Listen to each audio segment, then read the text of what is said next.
एक माँ के कर्ज की कहानी बताऊं कि एक माँ अपने बेटे को अच्छा पढ़ाया लिखाया, बाप के चले जाने के बाद कोई चीज़ की कमी नहीं होने दी और उसको इस काबिल बना दिया कि वो किसी के सहारे किसी के ऊपर निर्भर नहीं था। इतना अमीर और बड़ा इंसान हो गया। उसकी एक अमीर घराने के लड़की से शादी हुई। शादी होने के बाद इसकी माँ की और बीवी की नहीं बनी, तो बेटे से उसकी बीवी ने शिकायत की कि आपकी माँ के साथ मेरा तालमेल नहीं हो रहा, हम अलग रह जाएंगे, माँ को अकेला छोड़ दीजिए, वो पुराने ख्यालात के हैं, मेरा और उसका नहीं बनेगा। तो ये बेचारा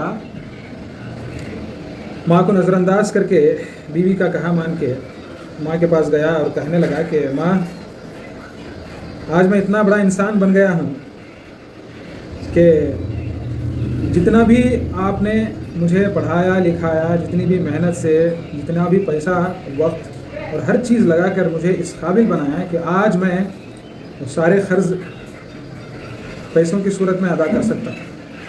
बताइएगा हिसाब करके कि कुल मिलाकर इसकी कितनी रकम होती है।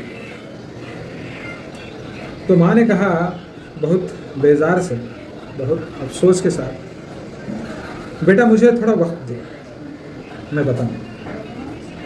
तो बेटा बोला ओके माँ, कुछ दिन ले लो और जल्द बता दो। बताकर वो अपने कमरे में जाकर सोने लगा। तो माँ आकर जिस बिस्तर में वो सो रहा था, एक गिलास पानी ले जाकर एक तरफ गीला कर दिया। गीला करते ही इसने करवट ली और करवट लेने के बाद दूसरी तरफ भी उसकी माँ ने पानी डाल दिया। तो इस तरह बिस्तर दोनों तरफ गीला हो जाने से वो भड़क गया और गुस्से में आकर बैठ गया, माँ ये क्या कर रही है, दोनों तरफ से मेरा बिस्तर गंदा यानी कि भिगो दिया, मैं कहाँ सोऊंगा।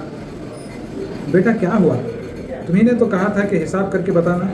मैं अभी मेरे हिसाब का एक पन्ना खोलकर ये हिसाब कर रही थी, मगर एक ही पन्ने में तुम परेशानी में आ गए। ऐसा ही बिस्तर मेरा तुमने बचपन में बहुत बार गीला किया। मैंने उस गीले बिस्तर पर सोकर जाग कर रात गुजारी। तो इतना कहना ही था, बेटे की आंखें खुल गई। तो बेटा माँ से माफ़ी मांग लिया और बहुत ज़ारो ख़तार रोया और उसके बाद उसका हिदायत पर आना नसीब हुआ।